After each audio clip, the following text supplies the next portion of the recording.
What is up, everybody? It is your boy Slumpenstein. I'm coming at y'all with another video review. Today we're going to be talking about Flowstone Saga. And if you haven't heard of this game, it's brand new, just came out today as I'm recording this. It is available on Steam and on the Nintendo Switch. It basically follows this character named Mirai. She loses her memory. Essentially, she wakes up on a beach. She doesn't remember anything. A village takes her in. She soon after gets powers, and her village is faced with a threat. Some relationships are made, and you're basically exploring this girl's story as she figures out who she is, where she came from, and these new powers, and everything else that's going on.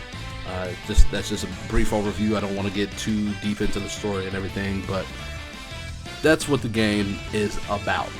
Now, if you haven't seen any trailers for this game or anything, it is it's a JRPG game, but it has very strong Tetris elements.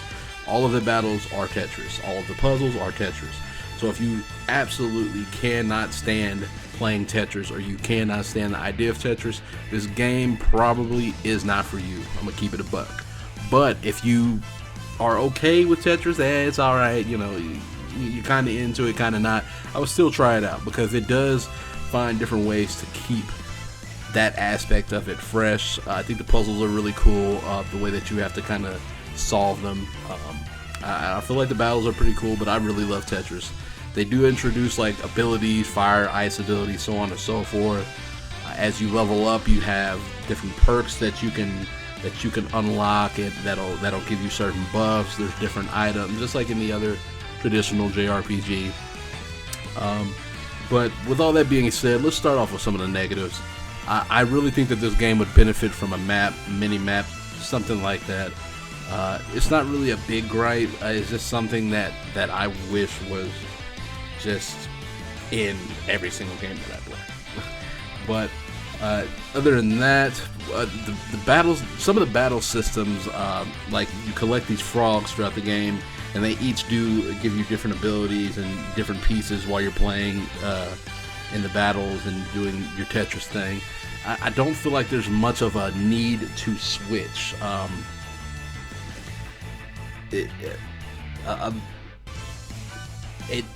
feels like it gives you a lot of options for different ways to play, but it doesn't. Never did I feel like I needed to switch over to that to complete some, or switch over to a different type of battle method to beat a boss or something like that.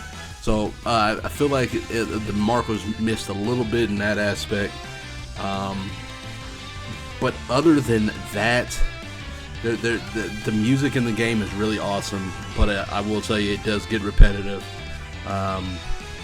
Just like an old JRPG. I don't know if that was intentional or not, but the music does get repetitive, and you know, especially if you're trying to train, or if you're trying to do something, or you're just getting in the constant battles. Most of the battle themes are the same, boss themes the same, so on and so forth. And then last but not least, I did run into a lot of technical issues and bugs while I was playing this. Just bugs after fighting, you know, I'll fight a boss and I'll get a level up, and it'll lock up and won't give me an option to click, and I'll have to restart and play the boss again, or just simply areas uncompleting themselves and me having to go back through and complete them. That happened 2 or 3 times, and then a couple of crashes here and there. So there were some technical difficulties that I did face with the game, but overall I enjoyed it a lot. Like I said, man, the music instantly sets the theme of the game right when you start it up.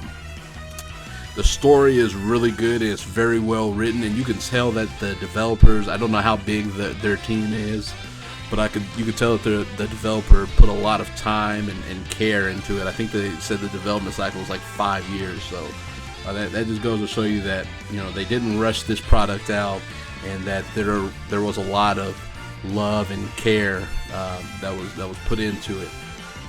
Something that isn't in a lot of these games nowadays, I feel like, is the ability to backtrack and go back and complete stuff, or go back and find stuff that you may have missed in the beginning. And this game kind of promotes that, because it gives you abilities, and those abilities you can unlock different paths. So say I didn't have the fire ability when I went to this area before. Now I have it. I can go back, clear this path, explore it, pick up whatever items, so on and so forth. So that is pretty awesome. It adds some more gameplay. It adds more ways that you can train while also accomplishing something.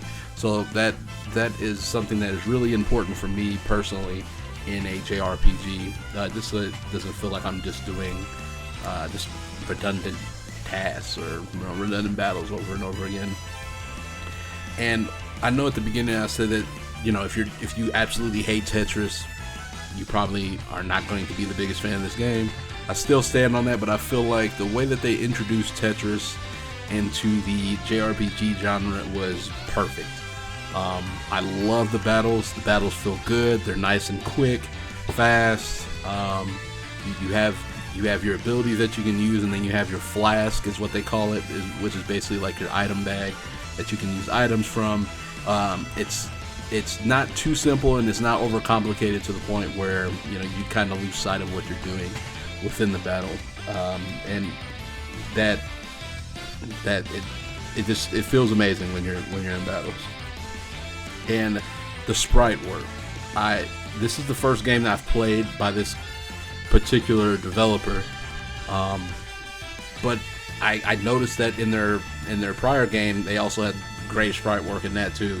I don't think that a lot of people understand how difficult it is to do these sprites like this, and they knocked out the park. The colors look amazing, the characters look amazing.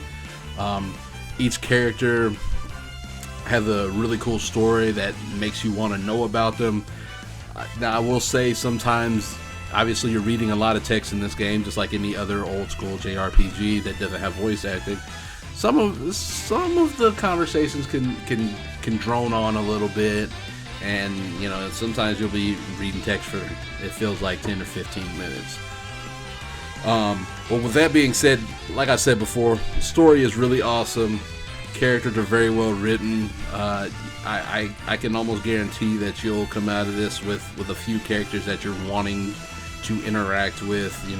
There's people in your village that you could talk to, and side quests. So there's a lot here. So don't think that it's just a bare bones experience. There's a lot here to dive into.